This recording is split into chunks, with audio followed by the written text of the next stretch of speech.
Hea vaataja, täna lõpetame algkoguduse kujunemise vaatluste pika teekonna.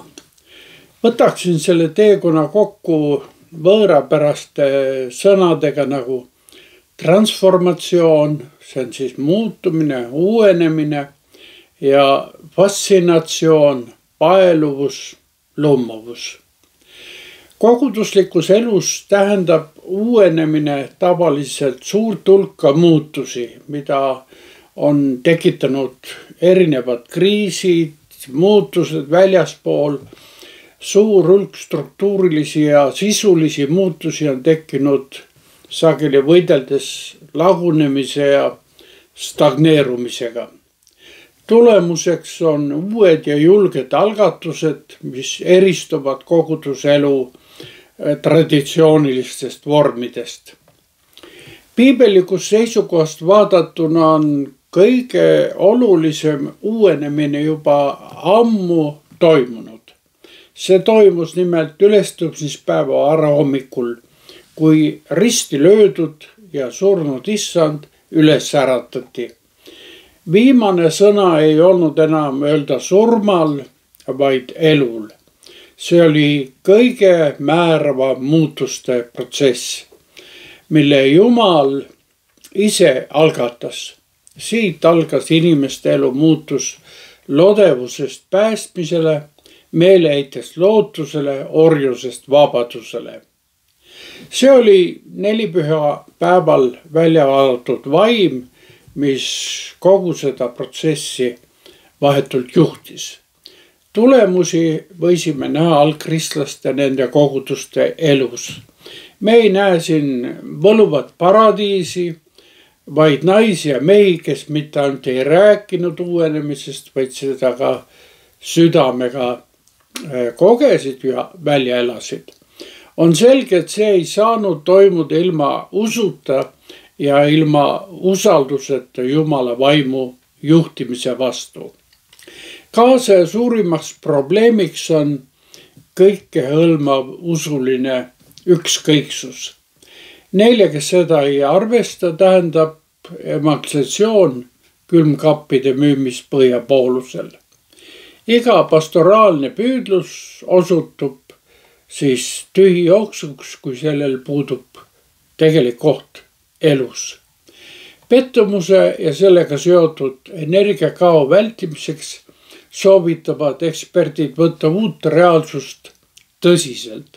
See oleks esimene samm fundamentaalse uuenemise poole. See tähendab julgust saada väiksemaks, kasvada rõõmus ka siis, kui ollakse väike, aga kuidas see vastaks Jumala sõna kuulutamisele?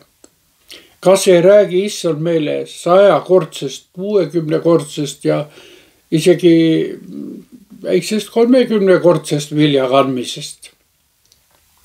Peaksime endalt küsima, kas varajase kristluse lähtepunkt oli praegusest sotsioloogilisest pildist väga palju erinev.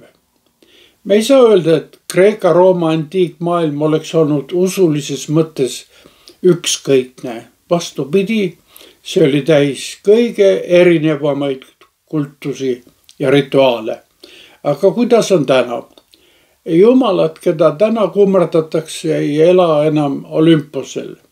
Aga nad on endiselt olemas. Neil on nüüd uued nimed, mis säravad ja langevad meedia taevas. Nad on nagu kuldvasikad, mille ümber elutants tiirleb. Igal juhul peab ütlema, et tärkava koguduse ajastu ei olnud sõnumile risti löödud ja ülestõusnud Jumala pojast kuidagi avatam kui kaasaeg.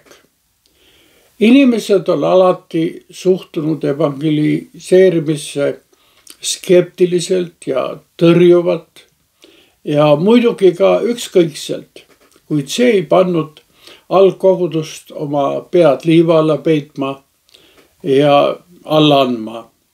Rooma kirjas ütleb apostel Paulus 10. peatükis 14. salmis: kuidas nad siis saaksid appi hüüda teda, kellesse nad ei ole uskunud?